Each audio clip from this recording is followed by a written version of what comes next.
Thank you very much, Dr. Worodia, for those kind words. I hope I live up to them. My name is Mbabazi Margaret. I'm a thoracic radiologist.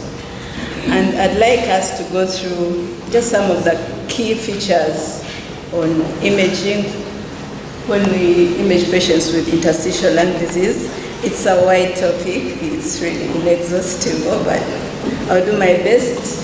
And hopefully by the end, we'll be able to place some of the findings that we saw on the previous patients. So interstitial lung diseases are neoplastic, and their primary focus of damage is the lung interstitium. There are there are several areas where the interstitium is found. We have the peripheral and we have the axial interstitium. So those are the ones that are commonly affected. They are heterogeneous and they are varying combinations of inflammation and fibrosis. So sometimes we get confused when we find inflammatory features on the CT, but inflammation is one of the key findings. Now this is the typical syndrome of a patient with interstitial lung disease. They have shortness of breath. The presentation is chronic, usually have abnormal pulmonary function tests, and on imaging, the findings are usually bilateral, and then on histology you find inflammation or fibrosis. So this can be anything. This syndrome can lead to anything, and that is why it's a bit difficult to diagnose them. Now, interstitial pneumonias may be idiopathic, when you try and look for the cause, but you can't find it. But then they can also be secondary. Sometimes people think that they're always idiopathic. No, they can always be secondary. And the commonest secondary causes are collagen vascular diseases, pneumoconiosis, infection, and smoking. So accurate diagnosis requires a multidisciplinary approach. You cannot do it on your own. Now, key imaging considerations. This is mostly a message to the pulmonologists who order these investigations. When you suspect that your patient has an interstitial lung disease, you need to request for high-resolution CT scans, because that is when you can resolve the images to the level of the interstitium. If you request for conventional CT scans, then you will not see the subtle changes at the interstitial level. So you must always request for a high-resolution CT scan. And then you need to request for probably inspiratory and expiratory cycles. Why? Because some of the findings in interstitial lung disease are things like air trapping. And you will not be able to find it if you look at only one series. So you need for the patient to take a deep breath, take an image, and then they exhale, and you still take another image. And lastly, you need to include prone films, because maybe this is, like I say, a picture says 1,000 words. When you look at this image,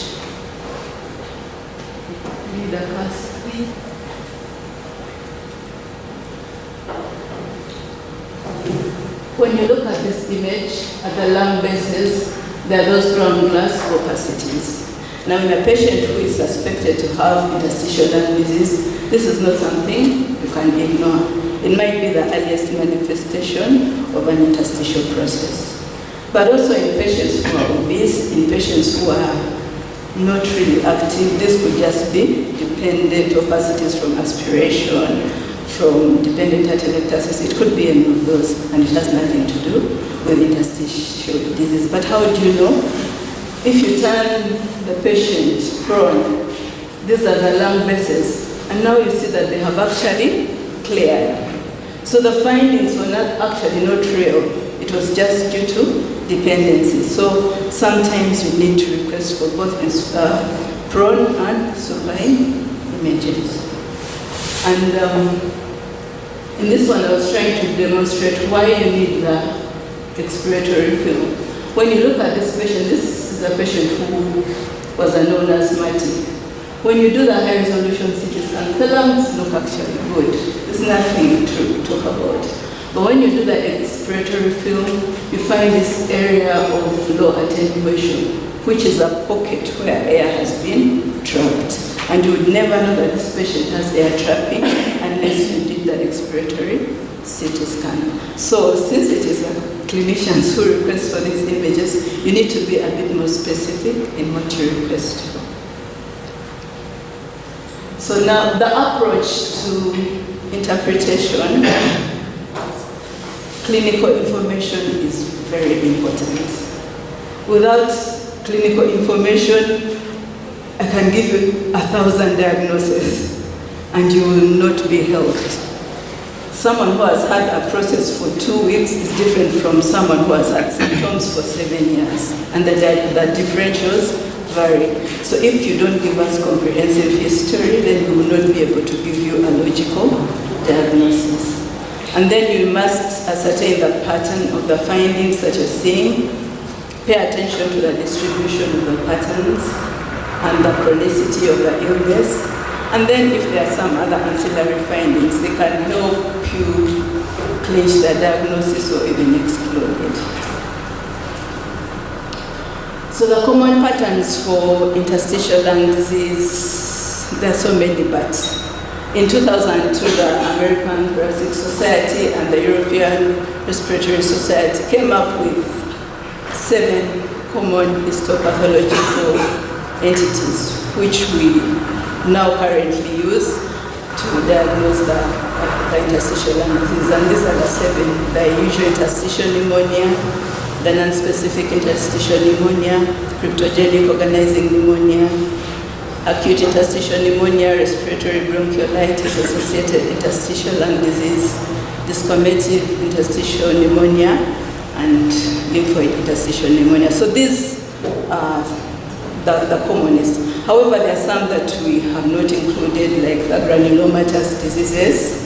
Those ones were not included in this description, and some of the cystic diseases. They may also be diffuse and may involve the air spaces, but they were not included in this description. So let us look at the usual patterns. The most common are the UIP and the NSIP. Those I'm going to dwell more on those. The other patterns are not so common, but we see them occasionally. So the usual interstitial pattern, and we call it a pattern because diagnosis is usually made on histology.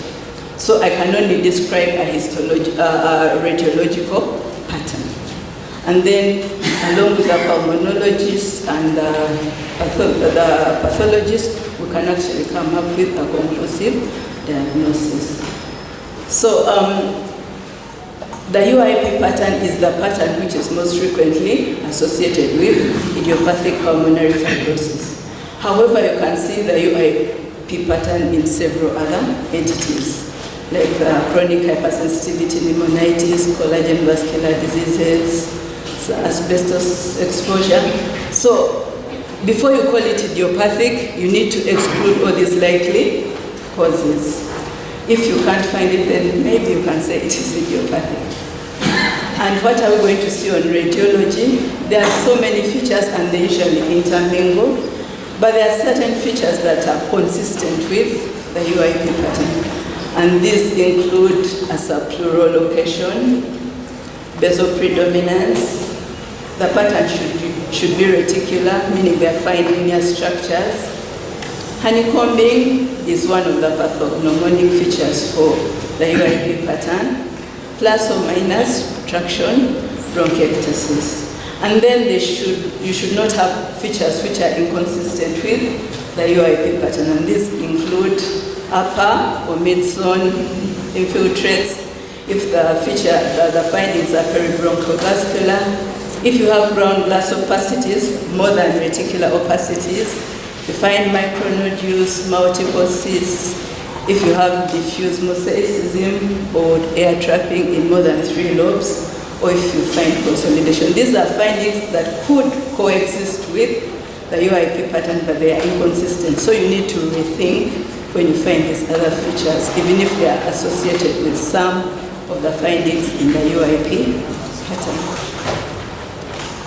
I hope we can see. I try to magnify the images. So in this high-resolution CT scan, this is an axial CT scan, and we remember that the features that are consistent with the UIP pattern are basal predominance. When you look at these features, this is the heart, so we are towards the lung bases.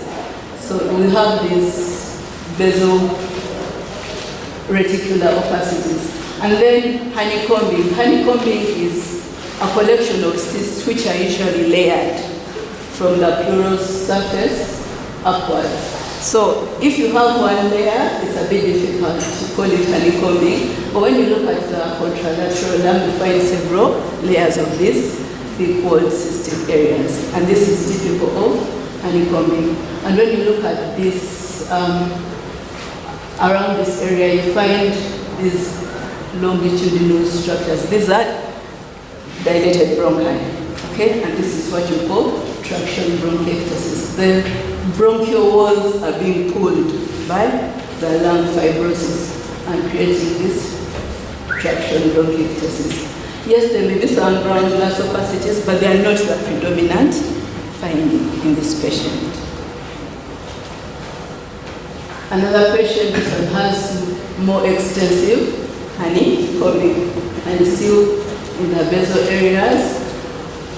And you have, the one thing you can say for sure is that you have extensive reticular opacities. You have some areas of traction bronchiectasis. So this is a patient you would say has a UIP pattern of interstitial lung disease. Same thing. So this, if you have this at the back of your mind, you can always at least try and identify UIP pattern of interstitial lung disease.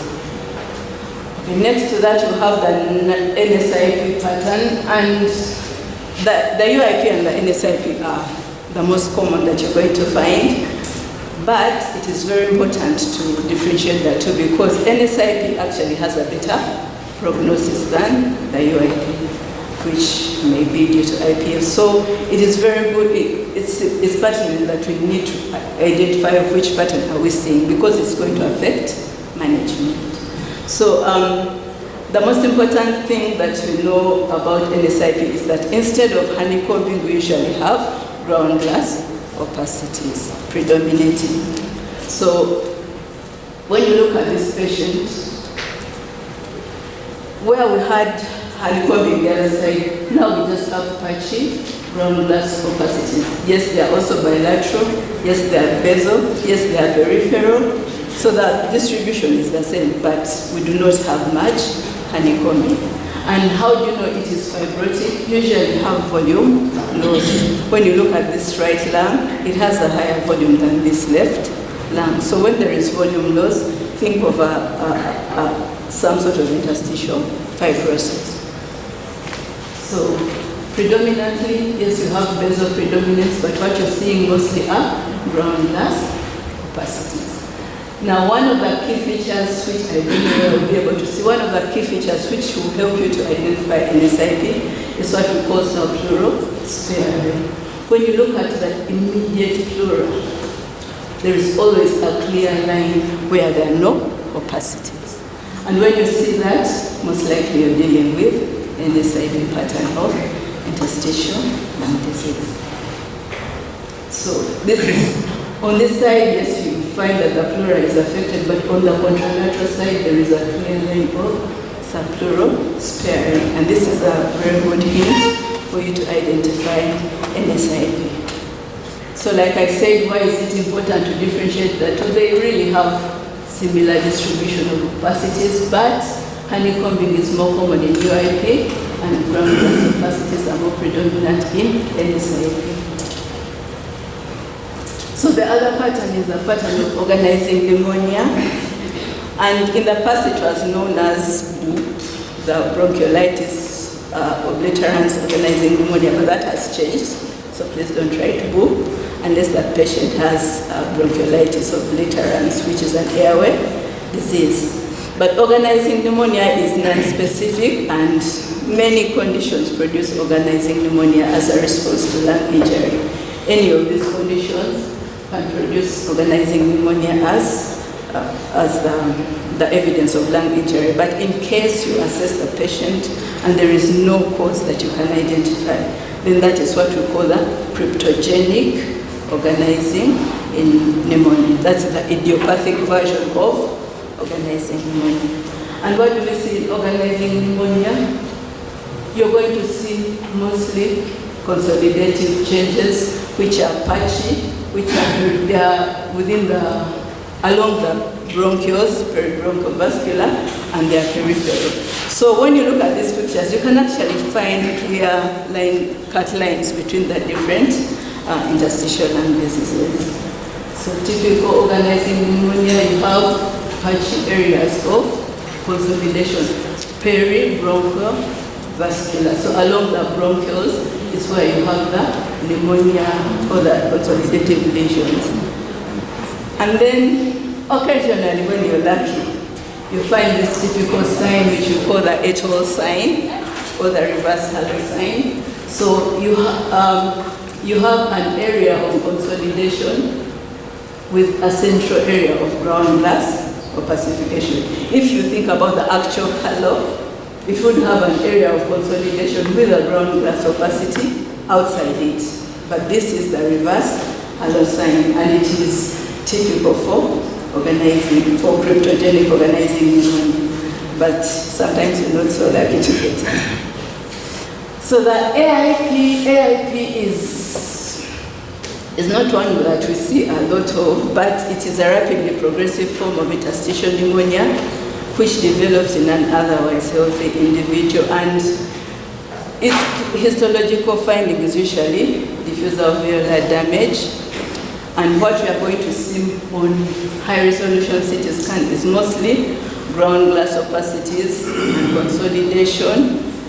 It is usually homogeneous, while the rest of interstitial lung disease usually gives you heterogeneous opacities.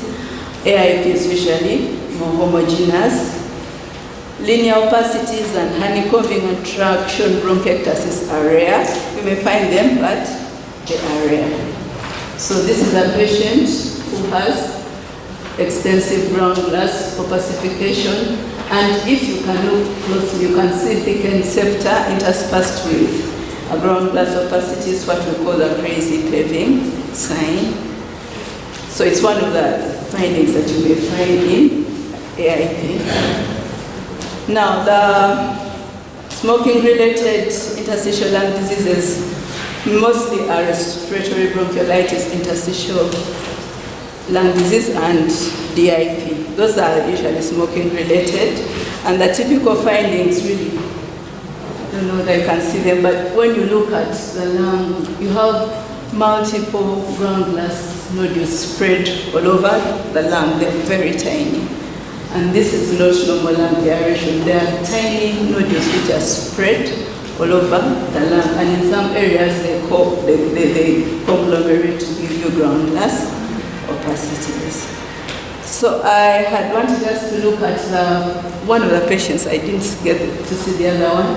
But when we look at their CT scans, we see extensive reticulation, okay, in them. In the lung epices, really there wasn't much apart from some honeycombing cysts in the peripheral lung. But the most important thing is that there is extensive reticulation. When you look at the lung bases, yes, you have extensive reticulation and ground glass opacities, but I could not find any typical honeycombing cysts. So I was a bit hesitant to call it UIP. But because she's young and it's evolving, I don't know what is going to happen in the next few years. So I would put UIP and NSIP together, pending follow-up, to decide what happens. These are just magnified images of the bases, and still I could not pick up anything like honeycomb cysts. So I'll give both NSIP and UIP because she's young, and I'm sure maybe when you follow them up, eventually you'll see the honeycomb cyst. Okay, these are the coronal images, and clearly you can see an apicobasal gradient. So I still keep my UIP as part of a differential, because the lung episodes appear clean, the bases are bilaterally affected, but I do not see typical honeycombing. Okay.